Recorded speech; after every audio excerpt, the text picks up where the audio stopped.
Welcome back to Coach's Corner, brought to you by SimTrain. You know, the world's favorite, if not the favorite, definitely the most passionate company focused on coaching contact center agents. And I have a really exciting episode here today. We have Mike Egli from RingCentral. Mike runs product on the CX side of RingCentral after a really strong background in CX as a product leader. And Mike, you mind sharing a little bit more about your background? And I know you and I got together first time just in that product journey around, CX1 and ACEs and all the cool things that you're doing at RingCentral now from a CX perspective. But maybe share a little color for our audience today. And welcome. Yeah, sure. Thank you, Dan. So I think maybe I'll start off with a little bit of quick intro on how I ended up at kind of where I'm at now, because I might kind of fill in some of the blanks. I've kind of a unique journey. I started off on the call center floor.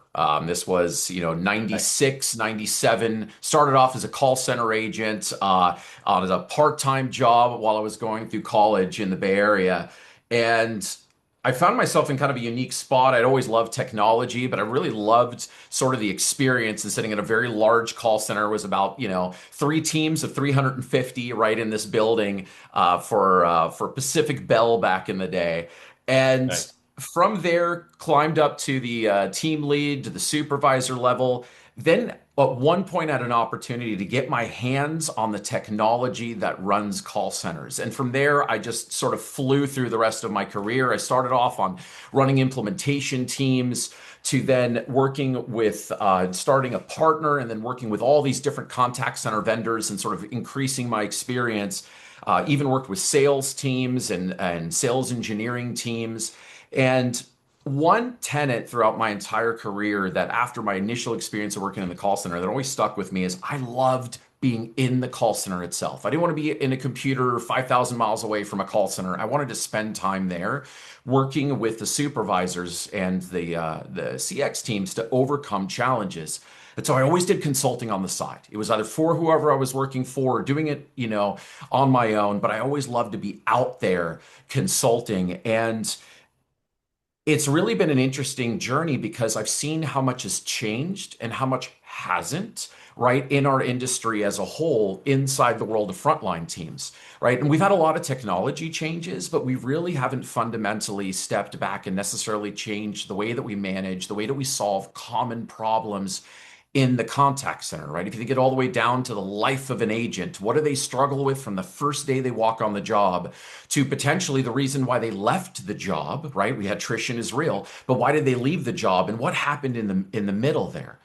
And it's one of the key drivers that I focus on day in, day out, even now in my life at RingCentral, where, I play an integral role all the way from our sales teams that are out there working with customers and helping them solve problems, all the way to what are we going to build in product? What are we going to improve? And then who do we improve it with? Because nobody's going to do it alone, right? Yep. And to me, that's one of the great ways that you and I met, Dan, is trying to talk about that exact thing, trying to improve the life of someone in a frontline team, right? And all the people that are related to that. And how do we improve that life for all of our Ring Central customers, for example?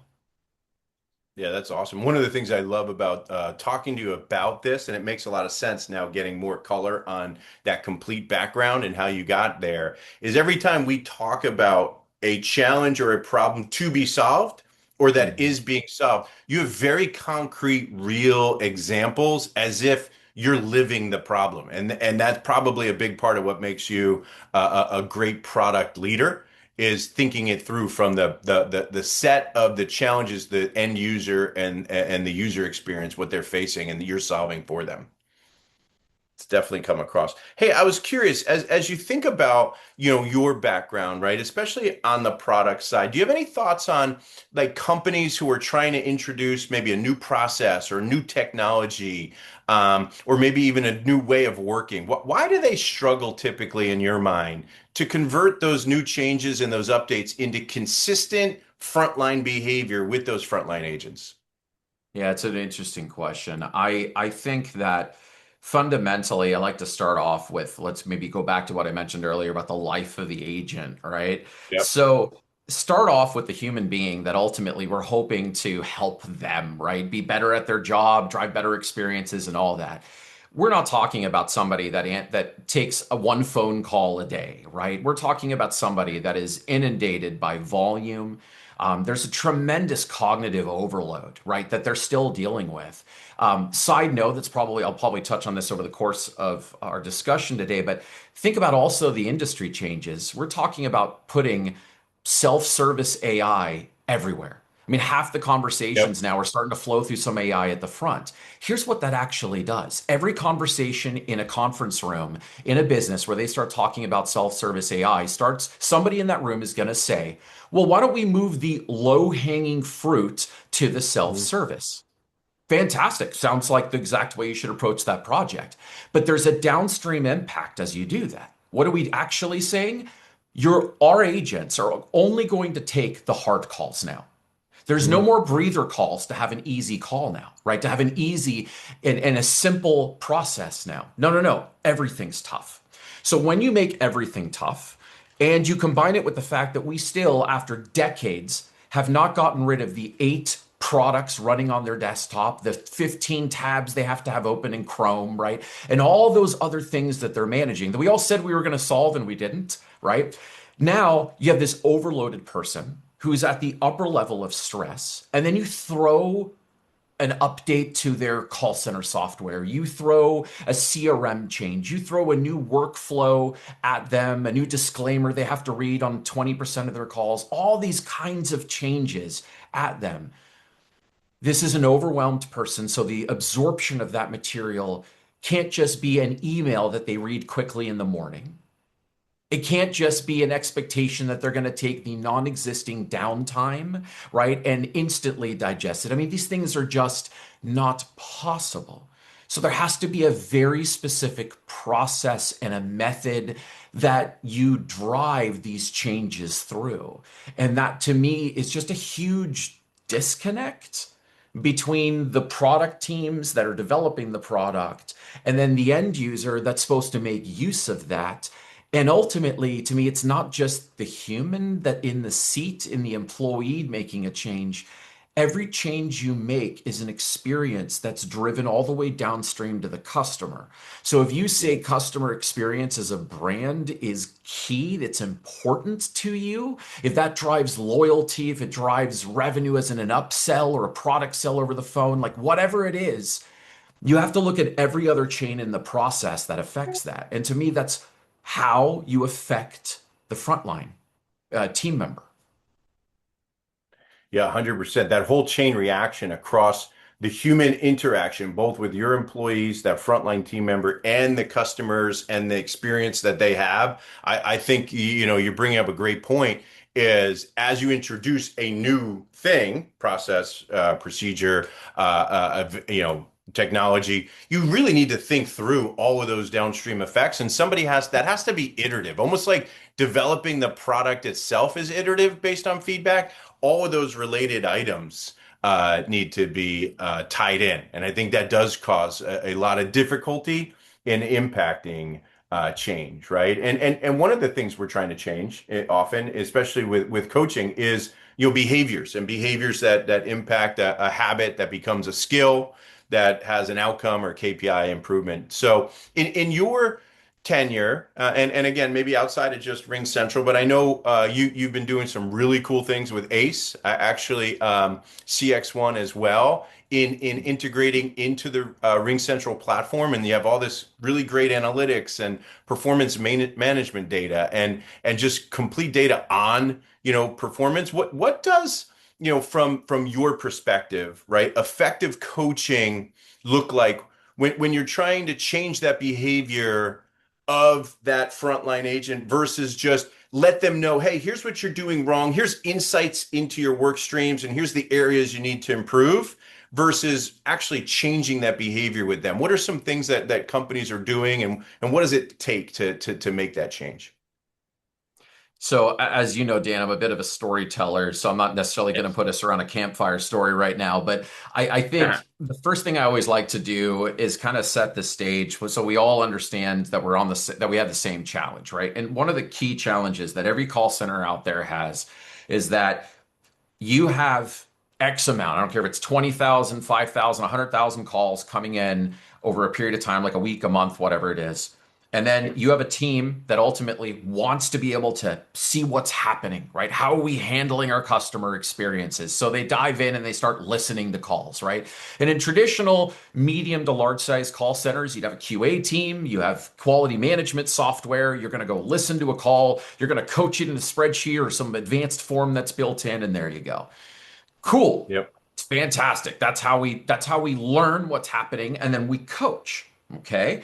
Except that most teams that used to do 5% of their total call volume and recording has climbed to 3% and then 2%. And now I'm starting to hear we're closer to 1% or below because for some reason the QA teams are getting smaller.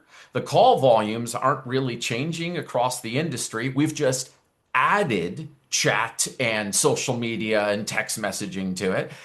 And Yep. now it's so fractional what we get an experience on, right? That I'd also say one of the biggest, impacts is that we're really not getting a great snapshot because at less than 1%, are you really getting a good sized scope of what we could do better, what an individual could be coached on, et cetera?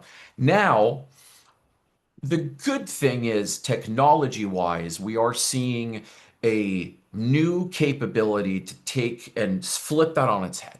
So rather than me going out there and listening to 20 calls today and finding one coachable opportunity, like a really good, meaty, coachable opportunity, which means I spent 6 hours today just trying to find something. It's like being Sherlock Holmes, right? Like with a magnifying glass. Instead, now I'm handed the opportunities, right? We have AI now going out there, listening, telling me the Yep. actual coachable opportunities. And then, so I start with all of that. Right. And that's where like every contact center out there has some kind of a technology around this now where there's vendors you can bring in to do this. In our world, we call it AI conversation expert or ACE that you mentioned, right? But the idea is that now not only am I listening to 1%, it listens to 100%, and then it escalates where some challenges are, right? Now that's fantastic. So first off, right off the bat, huge industry impact, right, to all of us Yep. for being able to do that. The thing is, what do I do with that? Like, great, I have a coachable opportunity. Is my first reaction to walk down the hall and like wait for them to be off the phone and sit down Mhm. with them? Like, that's still tying a very you know, frontline streamlined process to a really rough, cumbersome, very slow process on the second half of it. And the larger my team gets, the less and less impact I still have to make. So the next part is like, what do I do with it? For me, it's about also learning like into the weeds. So I like to combine that with like the metrics, right? So from a call center perspective, you take something like a handle time, right? That's like the most traditional thing. What's my handle time? Also, what's my ability to have first contact resolution, right? So like how often, not only like what's my average call length to how often can I actually solve the problem for the customer without them feeling compelled they had to call back again? Yep. To me, those tell two stories, right? And one of them's about expertise and ownership on behalf of the frontline agent to be able to solve problems. It's also about like operational cost and could we make a greater impact with the same amount of people on staff? Can expertise help there? So those are two core metrics I typically sort of like to tie into the coaching opportunity, right? But then there's more, right, that we're starting to learn. There's does the customer perceive that their situation was solved and that did they perceive not only that it was solved, but it solved in their expectation of time? right? And that's a new metric that we're starting to see come out in the industry, both all the way from e-commerce all the way through, where customers are coming to us going, well, you technically solved my issue, Amazon or anyone else, right, that they're dealing with, but it took you 18 minutes to get to me there, and I really wanted it in 5 to 8 minutes. It's a very interesting new concept that we have to start looking at and say, because if I don't drive that kind of experience, do they go to Walmart or another e-commerce vendor next time to place their order, right? So we're all evolving based on this kind of feedback that we live in the moment. And so to me, there's this glue between like, how do we get to the coachable opportunities? How do we combine it with the metrics and all these KPIs that we can layer in to learn and tell the story in that? And then the second half is then what do I do with that? Do I walk down the hallway? Can I drive some level of automation in there? So not every opportunity requires a human being in my team to go sprint down the hall or schedule a 30-minute meeting in a week for you to come to my conference room or my office and all the other pieces. And as what you and I know, right? The execution and what do I do when I know there's some improvement is everything. That's the fundamental difference between what you drive and change that takes 6 months to drive change for a frontline agent to what can be done in 5 minutes. And the scary part that I think I keep hearing about from all the supervisors that I talk to out there is it's a never-ending journey. It's not like this is something you worry about after 2 weeks in a training class for onboarding a new agent, right? This is a journey that never ends. So somehow you have to find a way to do this across, let's say you have 200 agents. You have to be able to do this as a constant motion for the individuals in a way that resonates with the individual. Talk about something that feels tough to do. Yeah. No, absolutely, extremely tough to do, right? And having the data and the insights, we always say, hey, you have the data, you know what to do, or you know where to go do it. Now what? And you're saying, what do I do with that data? Is a big action Yeah. for your customers. And you're talking about as a never-ending cycle. When you think about it as a never-ending cycle, Mike, what role do the frontline managers who have access to that data, what are they supposed to be doing now to turn those insights into training and sustained behavior change? And where are some of your clients, falling short, or clients that are working with competitors that are then coming over to RingCentral that you're solving for? Yeah, I mean, let's talk about what they should be doing, and then we'll talk about Yeah. why that's hard, right? I think what they should Yeah. be doing is they should be taking and analyzing all their metrics and comparing them to historical to see are they making an improvement based on the training they're even doing today? Because if they're not, I would argue that whatever method you're using today needs a review. You need to be able to really get creative and say, okay, if we're not seeing handle time coming down, if we're still seeing a 75% first call resolution, meaning 25% of the times the customers have to be reached out to or they're calling back, look, we have a problem, right? And Yep. let's be honest about it. Let's open it up. Let's figure out what we can do. And training is probably one of the biggest impacts that you could ever do to anything, right? That happens within the call center. So then the Yep. second part is that once I understand there's a challenge, there's the motion of getting it there. And today, for most of these folks, it's look, I'm going to go ahead and I'm going to create a new training curriculum. I'm going to slap together my and here's the grim reality, people, right? My 34 slides of training that I'm Yeah. going to drive my class through for a grueling Tuesday afternoon, right? Like that's what the life is. You create the deck, you walk them through it, and then they walk on the floor, and there's an expectation that they're just going to absorb it and execute on it. Right? Like that's Right. it. Like I did my job. Now next month I'm going to go run the reports again. Um, the reality is that you're expecting that there's just all this available time, that your training crew, your supervisors that are hunting it through the needles in the haystacks, right, are just going to be able to find all the challenges and make them Yep. available and come up with this miraculous training course that, yeah, you're going to get 90% of the team's going to absorb it and do fantastic. That's alone extremely tough to do. And it's why we don't do it often, right? We don't drive a lot of change. A lot of organizations roll things out and do little training sprints every 3 to 4 months at best, right? The second part is you probably don't have the visibility you need to truly understand the problems in the weeds that you actually have. You have the high level metrics, you don't have the good metrics. That's something that we live with. You don't have the deep insights into what's happening on the calls, right? Again, if you're listening to 1% to 2% of your calls, you're flying blind. Just candidly, it's what you're dealing Yep. with. I understand it. I lived that life, but that's what's happening. And so, because of that, you don't know all the areas that could be incorporated into improvements. The other thing is when you combine those, what you do is you do these big, huge trainings. Um, None of us remember a 45-minute to an hour training and everything that was stuffed into a training. We're all human, okay? Like we're not calculators. And so because of that, we can't absorb all of that. But you're also struggling with how could I, as a supervisor, create all these little seeds to plant along the way, right? And it's a very tough thing to do, which is why, as you and I have talked around the past, right? The lesson in all of that is automate what you can and execute with some level of automation. So you start teaching people with the baby steps along the way because they absorb something I do in 3 to 5 minutes. They're not going to be able to dedicate the time or absorb something in a half-day training class. So, how do I then bring that into their daily life? How do I make it easier for me as a supervisor to drive constant uplift and shift out of the 3 to 6 month motions, right?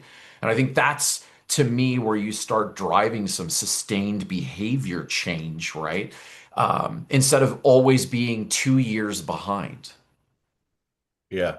No, and I'm taking copious notes, right? So our goal is working with clients, and as you mentioned a couple times, us talking about taking the analytics and delivering personalized, practice exercises, but doing it in a way that you're tied to your WFM and you're finding those nuggets of time, five, Yeah. 3, 6 minutes, not 30 minutes, not scheduled practice, like scheduled sessions or going into a conference room or scheduling that, but just delivering it in non-occupancy time to agents that can get this overtime and continuous based on the areas and the skills gaps that they have. Yeah, that I Mhm. believe, Mike, you're talking about is the holy grail.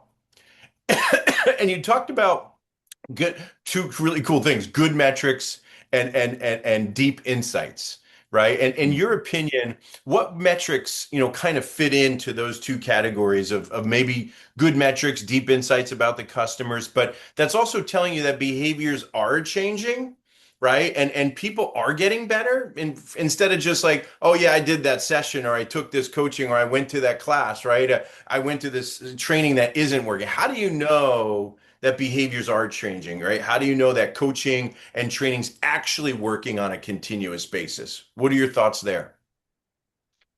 Yeah, so I'll bring it down to like one example that I had recently with another product leader within the organization, and they were talking about this fundamental flaw in a way as an industry about how we understand what's happening, even at scale now with AI, what's happening on a Yep. conversation, right? We have AI, and AI's job is to listen to my agent and then provide some summarization, some sentiment, and then basically spit out some coaching about it.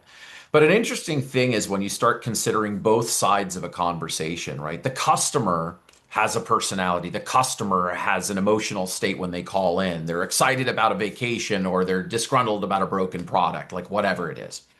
And Yep. so the combination of where they're both at is actually what creates the outcome of that call, right? Was I Yep. able to disarm the customer's emotional state and then get us to a better spot? An interesting thing about sentiment engines is most sentiment engines take an overall assessment, and if they see that the customer was frustrated at some point or a call, they will say the customer's angry. They don't track it over the life of the call most of the time. Right. Right. Well, we're getting there, but they don't. And it's really Yep. interesting because couldn't you argue that if a customer calls in, like if I call in, I'm really, really frustrated because I just ordered a projector recently, building a movie theater room. Ordered a projector. Projector came in broken. Okay. Obviously, I was really excited on a Friday after work to go set up my movie Yep. theater room. So I call the vendor, they walk me through it. I'm a little bit more on the frustrated side to start, but they completely changed around the experience. By the end of the call, I'm ecstatic, I'm happy, right? So isn't that call a perfect example of a perfect call, the one that should be taught and used to educate other staff that may struggle with turning around their calls, right? Yep. But it's going to flag with negative sentiment. It's going to flag with a frustrated customer, and it may not be brought up as a perfect example to use in the future. That is a metric. That is a KPI.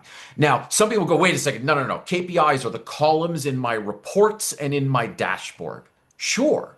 But shouldn't we get to the point where my metrics are how did we turn around a call, right? How did the customer end up at the end?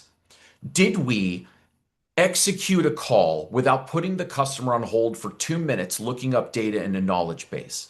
Right, so we never had to interject or introduce friction into a call, right? There's these other things that we actually are starting to have access to, we can actually leverage, and we should be leveraging because it tells the actual story.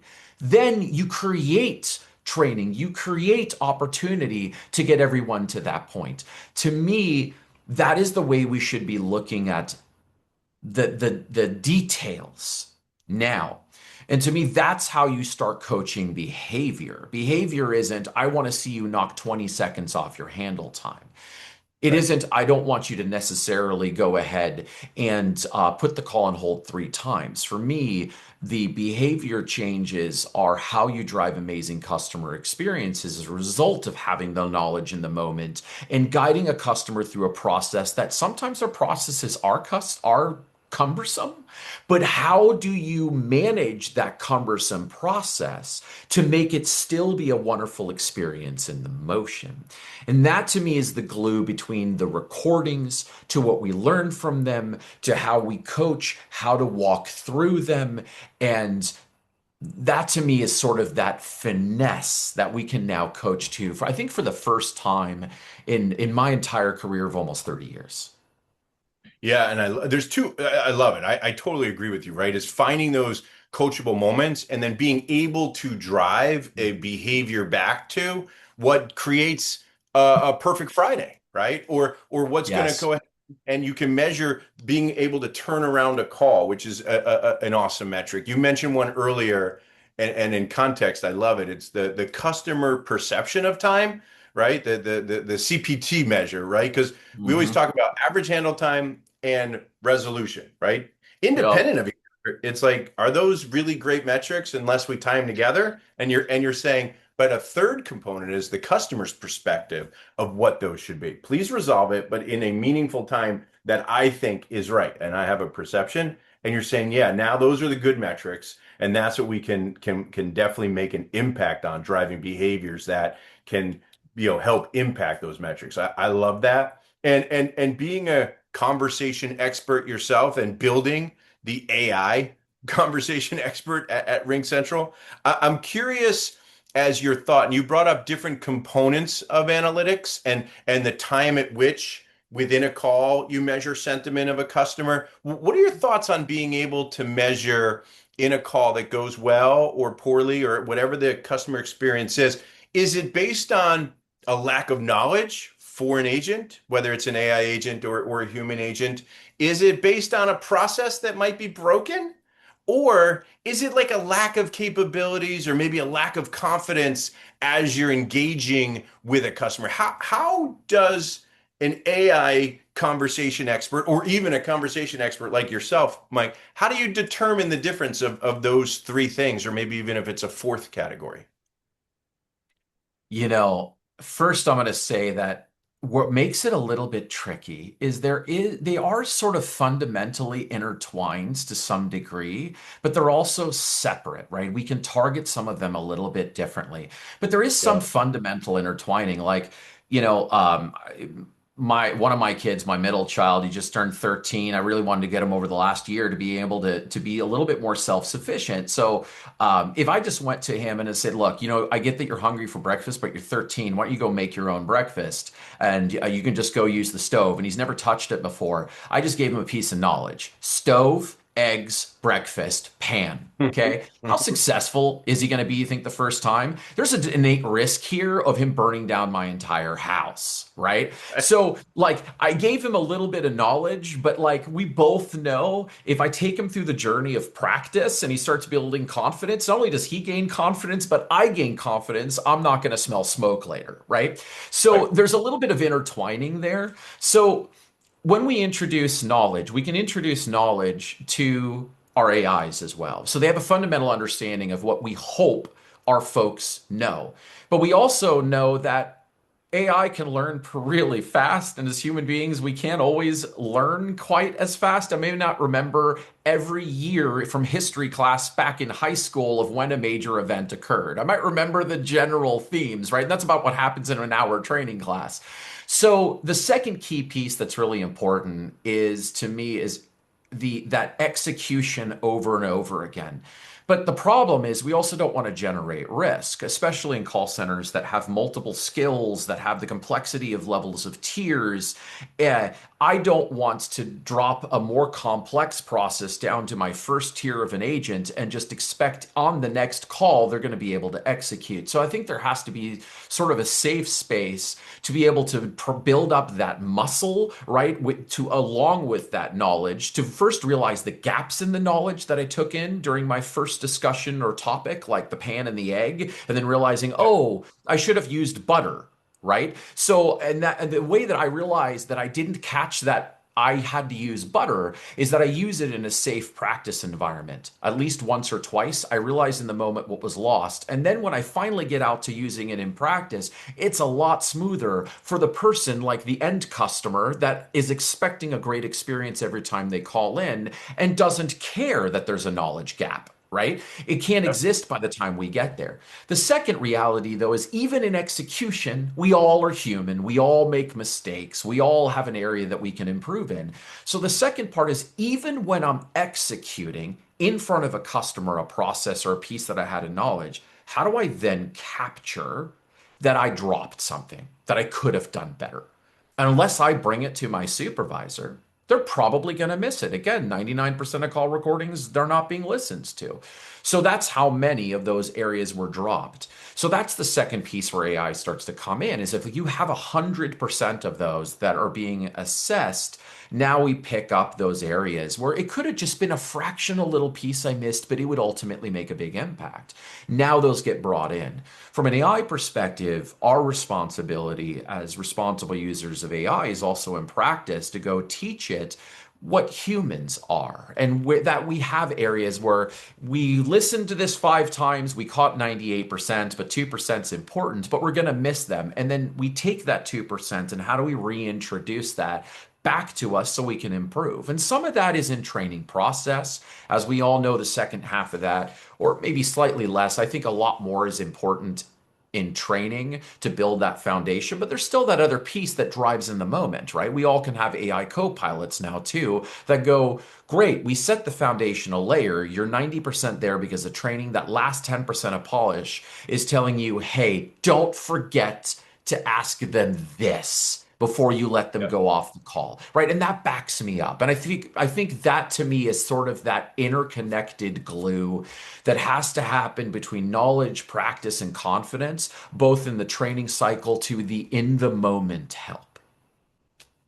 Yeah. No, I love it too. The last 10% of polish. One of the things we talk about a lot is a lot of companies use that in the moment real-time guidance like incorrectly, right? They're trying to focus on fundamental 100%. skills or like behaviors. It's like, no, that was a long time ago. Now it's like just adjustments to Yeah. the conversational flow and It's that too last late. 10%. Yeah, way too late. And you're going to piss off your agent and the customer as well, all at the same time. But if you put just that last Yeah. 10% of polish on there, I love that that metaphor, that the analogy. And you mentioned safe practice, right? And being able to do that across all four of those kind of those fields that you need to impact and understand how not to burn down a house, right? And at least have the confidence when you leave that your son's not gonna, if he does go and start trying to, feed himself and make some eggs and the things that he needs to do to nourish. I'm curious Mike, in your perspective, right, the twofold question, right? How important is that realistic, safe practice when trying to drive a behavior change, right? And then also, what is kind of as a company grows and they're trying to deliver that realistic or safe practice, what's the biggest challenges they face to delivering that consistently across the entire workforce? Where do they struggle the most in your opinion? Yeah, and, it's interesting. I'm going to counter all of the AI marketing that you see out there in the marketplace and all the product marketing that's done out there around where AI matters the most for the frontline workers out there. And I'm going to say that while I do agree that there is an absolute value to agent, co-pilot, agent assist and next best action solutions out there, I agree with you Yep. that they're fundamentally wrong the way that they're traditionally implemented. And that it is more important to ensure the foundational layer is there before they get on a call and that we continue to reinforce that as they move on to a call. So in terms of like what's realistic, if my agents are in such a poor state in their training and their preparation for managing customer needs that they have to have, you know, a SharePoint portal, three spreadsheets with questions and answers, five different knowledge bases up to be Yeah. able to execute on their job, which is sounds so funny, but it's still happening everywhere, right? To be, and the sticky notes that never went away, like all those things to be able to survive in the moment, like, and Yes. then you go, oh, we're just gonna shove everything into an agent assist. So now they're pausing mid-sentence to read over here the like 3 KB articles it just brought up and you still have to pick which one was relevant. I'm sorry. Like it's Yeah. architected and implemented incorrectly. They needed more baseline help on the fundamentals and what they need to get the job done. And then you need to distill down the variability, just the things that might change, the individual little thing they had to look up that's customer specific, and that happens in the moment through the agent assist. But the effort to drive to ingest every knowledge base you have into agent assist doesn't work. And one of the key examples there too is you can put virtually every agent assist platform on the spot. Go ingest your 30,000 articles, go ingest your website, go ingest the spreadsheets. Wait to see how long it takes for it to pop in real time the accurate response of what you need, and you'll see it's way too long. Right? It's not, it's that's so delayed, it's awkward in conversation.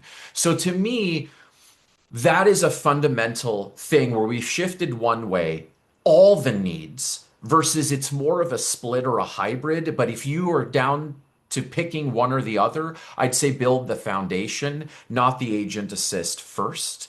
Right. And that's more important. And then it's about scale, right? It's about reach. How do you reach your team today at the size that you're at today equally so everyone gets the same level of uplift? But the thing is, they're all different. They all captured one piece differently than another piece because we're human. We're distracted in the moment, or we love that one employee loves the technology more than the human side of the equation. So they listened better here than there, right? Or they learned it better here and there. So you also have that finite little difference between human beings. Then you grow from 50 to 60, 70 to 75, and you're growing your teams. Then you have multiple teams. You have a sales team, a customer service team, a tech support team, right? They all have definitive little things that are shared and different. That execution, then, in terms of driving that, is tough on an individual person who has the trainer role, who has to go figure out how to do that. To me, that is a mountain to scale that is impossible without technology bridging the gap, which is why after decades of call centers, right? I didn't start with when call centers came up and I started in the 90s. Call centers have been around a lot longer, right? And the Yep. reality is in my 30 years of tenure, the reason we've never solved that problem with process is because it can't be done. It can't be done with just process for training because you'll never get it right. We have to have something in the middle that goes, I can drive that individual training. I can drive those workflows. I can break up those nuggets in a way that people can absorb it in the moment and practice and flow that, and then drive it at scale through an organization for you. I can take that. And then I can also learn and what needs to evolve and where do we need to shore up our own training and improve skill sets and come back and all of that. It's never been done right. I don't care if it's the 20,000 seat call centers that I've worked with or the 8-seat mom and pop shops. Doesn't matter. It's too hard. The good thing is it exists now. It's actually here. It's not a science fiction project. It is something that can be absolutely implemented to take an organization that has always struggled with this and drive it in, I mean, in an unbelievably short period of time to start making an impact. And now that scale exists. And to me, that's just absolutely exciting. Yeah, 100%. The amount of opportunity that's sitting out there is, yeah, it's endless, right? And how Yeah. we deploy that and implement it. I'll tell you, Mike, my favorite partners to have are the ones I learn from every time I engage with them. And you check that box in spades. And my favorite guests on Coach's Corner are the ones I want to go back and listen to again because I'm like, there's this amazing message, and I want to be able to think through that message that they're sharing as a story and narrative across every answer they gave. I'll go one step further is I can't wait to get all the people at SimTrain to listen to this episode because of the things that you did. I think you're the first like QA and conversational expert, conversational AI, person who actually mapped out a pathway to behavioral change from the insights that you're generating, right? So it's like I have the Yeah. insights. The first thing I got to do is determine, the what now. What do we do next with the insights? And then from there, we got to make sure that we're delivering it in 5 to 7 minute increments and not 6 months to drive a behavioral change by the way we deliver it, right? Into these Yeah. moments of opportunity and idle time around actual what you called, and I loved it, good metrics or deep insights, and you even labeled them for us, right? You said one of Yeah. those is customer perspective of time, not company, not agent, but what does the customer perceive is the right time to resolve their issue and the amount of time, or perfect Friday. I love that one too, right? Make it a perfect Yeah. Friday because I now got to churn around and change my problem into a positive. And how do I deliver that through consistent practice as you just ended there? It was an awesome story. I'm hoping everyone picked up on it, and I summarized it. Just even ask you if you feel as though I kind of got the context of your message decently. Yeah, you're absolutely right. You absolutely did. And I appreciate your comments about my perspective on these things. I really do take them to heart. So thank you. I think in general, we don't take enough time to take a step back and just put things into like pillars or sort of key categories. Like what's the experience of the agent? What's the end result experience of the customer we want them to have, right? What's the impact we have today on trying to get both of those to be positive? And what can we do around potentially reducing the effort it takes to get there today? Right. And as we start to sort of like shell out some of these buckets, they're really giving us areas to start diving into to start driving improvement. Like, okay, why are our employees struggling? Why are they, why are, like I think the US statistic as of this year is that in US call centers, I think it's a 37% attrition I saw, right? Like, so why is it almost half now of my agents Uh-huh. are leaving every year, right? Like, and it's not just pay. Look, sometimes we don't have the best culture and the job's really hard. So like that's a thing I want to dive into. And as you do the same thing in some of these other pillars, I think you'll find that everything you do in your call center can have an impact. The way we train has an impact on every one of those pillars, right? On revenue, on employee and customer experience, on every one of these things. And then what do we do in terms of, benefits and culture development? And then it's all cyclical, right? Because now culture can impact training and training can impact culture, right? And so they all sort of start to come together. and it can give you a mission to dive down for a couple of years. But fundamentally, you have to take a step back at 30,000 foot view and be first, what are my pillars? What am I trying to affect? What can I do? And then I look at the technology the same way. If I take something like these AI conversation, analytics platforms, and I look, here's a great platform. How does it now affect each one of these pillars? Could it impact revenue growth? Because that's what my CFO cares about. Could it affect employee, right, loyalty and happiness? What could I use it to Yep. do there, right? And start getting into one of those. And if a technology investment in the call center doesn't have a positive impact in every one of these pillars, for me, it's on the back burner. Like it's so Mhm. siloed, it's so fractional for impact into just one area. Is it worth my investment? And it's funny because like I've sort of mentioned this to people before and they're like, I have never thought about this because I'm literally looking at a reporting suite that is so like absolutely linear and will only have an impact in one area. And like now I'm starting to question like, am I going to be in a situation in a year to defend it upstream while we're going to continue to pay the services for this solution? And I'm like, yes, you absolutely will, right? And you should be if it's Yeah. only going to affect this little finite thing.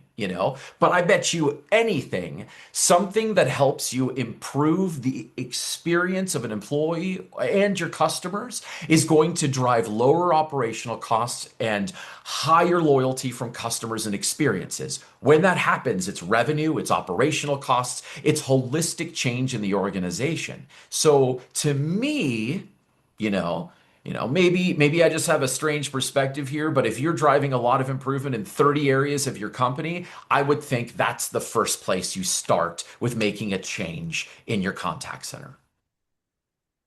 Definitely going to share that with my sales team. I think that has huge impact. You're talking about the levers and the financial drivers across the business based on an operational adjustment to how you perform a certain activity, and then how you have to either validate that continuously or it validates itself, right? Just through the Yeah. change and the financial drivers you're hitting. So Mike Egli, love it. This is a great conversation. There's two things I want to get from you at the end here. One, and I'll share my version of this first, right? So I think you'll love my favorite sales book today is called The Mom Test by Rob Fitzgerald. Do you know it? Have you ever read it? I do. It's one of I do. and Rob's not a sales leader. He's not even a sales trainer. He's a Yep. product guy. I thought you'd get a kick out of that. But his depth of discovery and his curiosity about genuine interest in driving a value equation and a business impact is just a great lesson for every salesperson out there and every product person out there. So the Mom Test is one of my favorite books, and I'd love to hear about your thoughts on movies because it tells you a lot about somebody. Every every time I watch the 100 Foot Journey, I know you guys Yeah. are a culinary household, and Yeah. I've cried the first the each of the 12 times I've watched that movie, and it's just about a chef, honing his Mhm. craft. But it brings me to tears every single one of the 12 times I've watched it. So that's one of my favorite movies too. I'm curious about your book that has made an impact on you, and maybe a movie that you could share with our audience too, Mike. Yeah, so I'll start with a movie. This is going to be kind of an oddball here, but if I talk about it in terms of the way that I approach contact centers and consulting in general, I love the movie Moneyball. Yes. And it's an interesting take, but right, if you think about it in terms of a theme, it's an entire movie about breaking the common culture in an old school Americana staple by Yep. using numbers. And everybody said it couldn't be done, right? You couldn't distill things down into how you could improve a business and an entire industry based on numbers. And while I am a touchy-feely emotional guy, right, into the way that I interact with call centers, ultimately you can learn a lot from the numbers of what's happening, right? And so if Yep. you think about what we do with technology today, where we're getting smarter on impact because of the numbers. And so to me, Moneyball was an interesting one because it doesn't necessarily walk you away with direct things you're going to apply to a call center, but it sure does teach you a lesson about what you might be doing, like taking things for granted that you were taught by your original leaders, right? That were your mentors. And what if you carried forward, right? CPT, Yep. Mike. Yeah, so Yep. you got to come up with. So that's Mike Lewis, right? Michael Lewis is Moneyball. Great, Yep. great book. and I had two of my best friends were highlighted in that movie, and both of them were on Coach's Corner, by the way. So Love they that. did episodes on Coach's Corner. So cool, great book, Moneyball. Awesome. How about great movie, Moneyball, and how Yeah. about a book? How about a book? Yeah, I think there's a book called The Effortless Experience. I think it was written by Dixon, and the entire story is about reducing cognitive load both for the customer and the agent. And it had a really interesting theme in the fact that like we're so worried often about only one or the other. Like, I need to make the job easier for my agents to drive more money, or fundamentally, usually the discussion goes, how do we take our 75-seat team and drive 25% more volume? So then it's really just how do we reduce the amount of time on the phone? And ultimately, though, is it possible you're creating cognitive load for your customers? Whatever you're doing on a call makes it way more cumbersome than it has to be to work with you. Like Yep. when we see this a lot with hospitality call centers and travel call centers. Well, they give you a job to do at the end. Can you go to the website? Can you go to the portal? Go type some stuff in. Go do Yep. this. Come I back to have it. me with X later, and I have to call back in again, right? Like, why are you giving me homework? This is my vacation. Like, and like, why are you doing this? Like, I just don't, right? Like, it's a fundamental, like, why are you doing this, right? So to me, it's a really interesting thing where like I actually went back and like, do we do this here at like my company? And then like, what am I seeing within some of my customers? And it's funny, I was actually the after I read it, the next week I actually had a huge consulting engagement for one of the world's largest hotel brands out there. Everyone stayed at this hotel brand, and it was like I was sitting there, and I actually brought the book with me, and I was like, not to be a little cheeky, but I'm just going to leave this on your desk, and I have a call recording for you to listen to, right? And we had a little bit of a chuckle after that, after the next day when they did exactly that, right? But I think we can learn from it. No, I think that's great. And you brought it up before, right? About when you're taking a look at the metrics, it has to be a combination. It's not just the agent and the agent measure, and it's not Yeah, just the voice of the customer, but it's how do you combine those two things? And now we know where you picked that up, that cognitive friction from the yeah, effortless experience by Dixon. I'm definitely going to go. yeah. I like to tell people I'm an avid reader, but I'm an avid listener. I'm going to go listen to the I'm the the same way. Yep. the the effortless experience. So, Mike, this was fun. I really enjoyed the conversation. I think this is going to be wildly valuable for our audience. I definitely am. Hopefully, make it mandatory listening for every sim trainer out there to talk about behavioral change. So, I appreciate you sharing your experiences with us and our audience today, Mike. Thank you so much. Thank you so much. Wonderful experience. Always here for the team. And I hope everybody has a wonderful day. Yep. Have a great time, guys. Thanks for joining this episode of Coach's Corner. Take care.